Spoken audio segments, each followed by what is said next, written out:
سرآمد اندیشه اسلام در سپهر اندیشه‌های انسانی. ویژه برنامه ماه مبارک رمضان با نیروانا ابرام. اسلام دین برتر یا متهم تاریخ. بسم الله الرحمن الرحیم. الحمد لله رب العالمین و الصلاة و السلام علی سیدنا محمد اجمعین. سلام بر همه شنوندگان عزیز دلهای روزدار و مشتاق حقیقت. رمضان ماه رحمت، مغفرت و بازگشت به خداست. ماهی که در آن نه تنها از گرسنگی و تشنگی روزه میگیریم، بلکه از غفلت، بی‌توجهی و تاریکی دلها نیز روزدار میباشیم. خداوند متعال در قرآن کریم می‌فرمایند: بسم الله الرحمن الرحیم. یا ایها الذین آمنوا کتب علیکم الصیام کما کتب علی الذین من قبلکم لعلکم تتقون.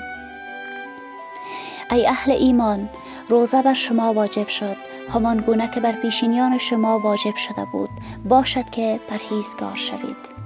امروز اسلام در یک موقعیت تاریخی عجیب قرار دارد. از یک سو بیش از 1.5 میلیارد انسان آن را پیروی می کنند، از سوی دیگر بیش از هر دین دیگری با سوی تفاهم و تحریف مواجه می شود. اسلام را گاه دین خشونت می نامند، گاه مخالف عقل و گاه مانع پیشرفت.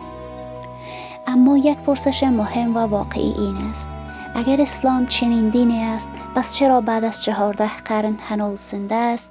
چرا هنوز انسان می سازد، جامعه می سازد و فرهنگ می آفریند؟ امشب می خواهیم با شوق و عشق به اسلام و خدا بدون شعار و تعصب به این پرسش پاسخ دهیم: آیا اسلام واقعاً دین برتر است یا فقط یک باور به ارث رسیده؟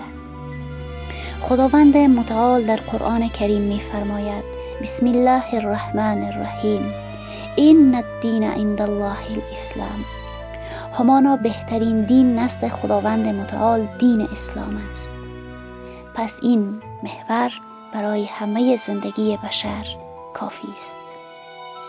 وقتی از برتری اسلام سخن میگوییم، منظور فریاد زدن و خودنمایی نیست، بلکه نتیجه ای است که تجربه تاریخ را نشان می‌دهد. اسلام خود را برتر معرفی نمی کند، نه به دلیل تعداد پیروانش، بلکه به دلیل پاسخ به 3 نیاز اساسی انسان: عقل، فطرت و جامعه. خداوند متعال در قرآن کریم می‌فرماید: بسم الله الرحمن الرحیم. افلا یتدبرون القرآن ام علی القلوب اثقالها. آیا در قرآن نمی اندیشید یا دلهای شما قفل شده است؟ اسلام با عقل دشمنی ندارد، بلکه از انسان می خواهد فکر کند، سوال بپرسد و تعقل کند. همچنین اسلام با فطرت انسان سخن می گوید. انسان را نه فرشته می داند نه حیوان، بلکه موجود مختار، مسئول و قابل اصلاح. پیغمبر اکرم صلی الله علیه و سلم فرمودند: خیر الناس انفعهم الناس. بهترین مردم سودمندترین آنها برای دیگران است. اسلام فقط دین عبادت فردی نیست، بلکه چارچوب برای اقتصاد، سیاست، عدالت، خانواده، اخلاق، اجتماع و همه امور زندگی است. این جامعیت کامل نه تصادفی است و نه نتیجه تبلیغ، بلکه دلیل ماندگاری اسلام است. یکی از رایج‌ترین شبهات: اگر اسلام کامل است، چرا بسیاری از کشورهای اسلامی دچار بحرانند؟ پاسخ ساده اما عمیق: باید میان اسلام به عنوان دین کامل و عمل مسلمانان تفاوت قائل شد. دین و اسلام ندارد در خود عیب، هر عیب که است در مسلمانی ماست. وقتی یک پزشک نسخه درست را نادرست اجرا کند، آیا مشکل از علم پزشکی است یا اجرای آن؟ اسلام زمانی که درک و اجرا شود تمدن می سازد، علم می آفریند و عدالت برقرار می کند.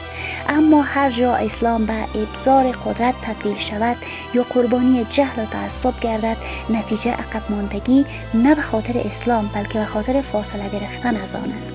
چنانچه خداوند متعال در قرآن کریم می فرمایند: بسم الله الرحمن الرحیم. و ما ارسلناک الا رحمة العالمین. یعنی ما تو را نفرستاده ایم مگر رحمت برای جهانیان. رحمت یعنی هدایت، انسانسازی، عدالت و رشد، نه تحمیل قدرت و ایجاد سلطه. یک واقعیت روشن، اسلام هنوزم برای برخی قدرت‌ها نگران کننده است. چرا؟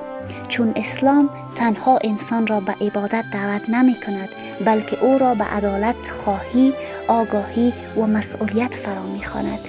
اسلام می گوید برده ظلم نباش، تسلیم تحقیر نشو و نسبت به جامعه بی تفاوت مباش. پیام اسلام برای نظام‌هایی که بر بی‌عدالتی و مصرفگرایی افراطی بنا شده‌اند خوشایند نیست. به همین دلیل تصویر خشن و تحریف شده از اسلام ساخته می شود تا پیام واقعی آن دیده نشود. پیامبر گرامی اسلام صلی الله علیه و سلم می فرمایند انما بعثت لاتم مکارم الاخلاق، من مبعوث شدم تا فضایل اخلاق را کامل کنم. اسلام را نمیتوان با رفتار چند مسلمان سنجید، همان گونه که علم را با خطای یک دانشمند قضاوت نمی کنند. اگر اسلام درک شود و صادقانه اجرا گردد، نه تهدید برای انسان است، نه مانع برای پیشرفت، بلکه راه نجات عقل و وجدان بشر است.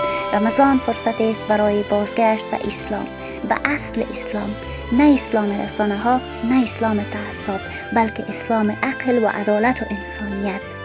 با امید اینکه این آغاز گفتگو پنجره‌ای باشد برای شناخت عمیق‌تر و زیباتر از حقیقت‌های اسلام. در پایان این برنامه از همراهی صمیمانه شما سپاسگزاریم. امید که لحظات پیش رو سرشار از آرامش، نور و قبولیت طاعات باشد. اگر تا دقایق دیگر مهمان سفره افطار می شوید، افطارتان قبول درگاه حق و سفره‌هایتان پر از برکت و مهربانی. ما را نیز از دعاهای خیر خویش فراموش نکنید که در این شب‌های عزیز هیچ هدیه ارزشمندتر از دعای پاک دل مؤمنین نیست. تا دیدار دیگر در برنامه تازه، شما را به خدای بزرگ می سپاریم. افطار خوش، خدا نگهدار. ادبستان، یادآور آداب گفتار و نوشتار درست. درس‌های مختصری از دریای بیکران ادب فارسی. و زودی از رادیو کتاب. رادیو کتاب، نیاز نسل امروز و فردا.